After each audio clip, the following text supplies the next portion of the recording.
Welcome to the Poor Man's Gourmet Kitchen, where we share gourmet recipes at a low-budget wonder. Now check this out.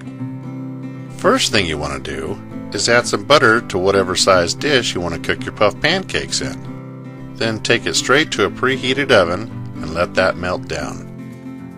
In the meantime, you want to add some eggs to a blender, followed by some flour,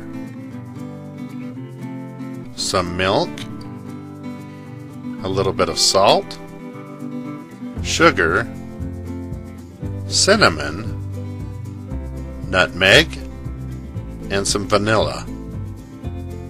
Then quickly blend those ingredients together. By now the butter should be melted, and you want to fill the batter straight in the center and fill it up only about halfway.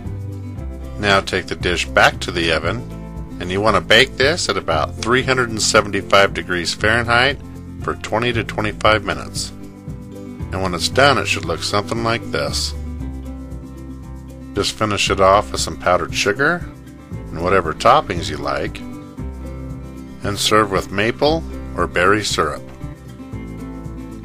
And there you have it, puff pancakes right here in the Poor Man's Gourmet Kitchen. Thank you for watching, and be sure to stop by PoorMansGourmetKitchen.com for more recipes and exact ingredients.